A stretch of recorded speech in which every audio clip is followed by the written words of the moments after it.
Hi, my name is Spencer Williamson, and the purpose of my website is to tell you about how children in the Tampa region with low socioeconomic status families are at a serious deficit when it comes to language development compared to children with high socioeconomic status families, and how this disparity can be closed.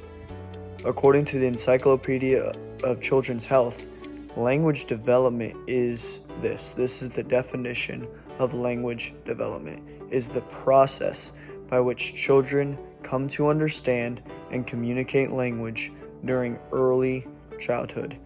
Language development is a super important stage in a child's life, as the rest of their educational journey depends upon it.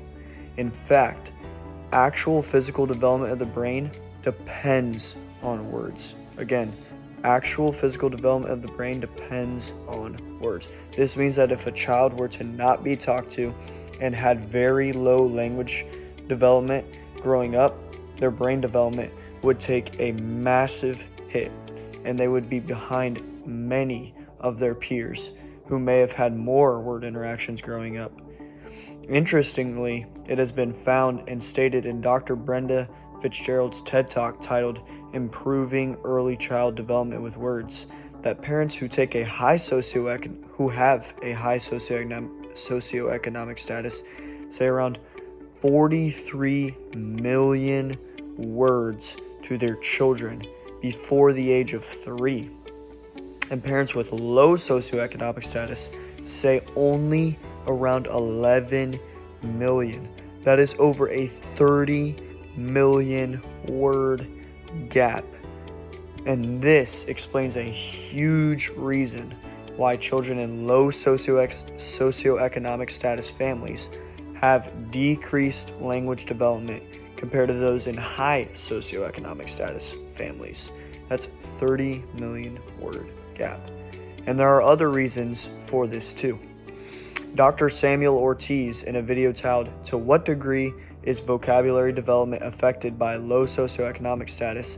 he answers this question, and he says that children with high socioeconomic status have all their basic needs met, and therefore they don't really have to worry about other things. Really, they can focus on studying and reading and developing that language by talking to other people and these things.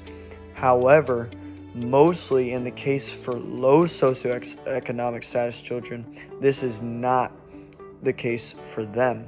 In their case, their basic needs are most of the time not met. We're talking the most basic things like food and water and shelter even sometimes are not met on the daily. And therefore, they cannot just focus on those things like studying and reading, but they also have to be worried about their most basic needs. So it's important to note that this issue is also very relevant to the Tampa region. According to a census report on Tampa, Florida, in 2022, over 16% of the population, which is over 62,000 people, are below the poverty line. This means that there are many families in Tampa that are low socioeconomic status and therefore have children that are heavily at risk to have decreased language development.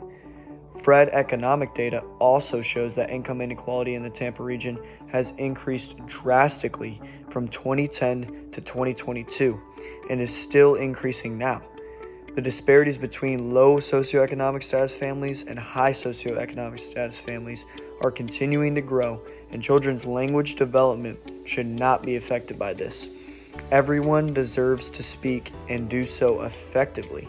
In my own life, I've been blessed to be able to have a family that talked to me a lot growing up and got me into good education that allowed me to have a very developed linguistic ability. But this is not the case for everybody, and I believe that every child, no matter what their situation is, should be able to have that same privilege. Everyone has a voice, and everyone should be able to use that voice. And now, therefore, I will give a couple of possible solutions that could help with this disparity. One solution is given to us by Dr. Brenda Fitzgerald again in her TED Talk. In it, she talks about the WIC, or Women, Infants, and Children program, that is set up to help mothers get nutritional food for her and her family. In this program, the mother has to meet up with a nutritionist once every 3 months. Dr. Fitzgerald proposes that during this meeting, once every 3 months, someone also talks to the mother about the importance of language nutrition, which is the development of a child's linguistic ability, and some ways that the mother can help their child develop in that way. Dr. Fitzgerald says that one way that a mother can help is just simply by talking to her baby more and interacting with her baby more. And this is a very effective way. Another way is given to us by Sarah Dalton in her thesis titled Language Interventions for Young Children Living in Low Socioeconomic Status Environments. And in her thesis, she says that shared storybook reading is a great way for a child's language to develop. For this, a parent would just have to pick a storybook that is catered towards the children's interest, preferably, and they would just both read one page at a time every night before the child goes to bed. And this would help the child be able to cultivate a reading ability as well as a linguistic speaking ability. And these are just a few examples of how language can be developed in low socioeconomic status children. There are many others throughout my website and its sources, and I would urge you to check those out as well. Thank you so much.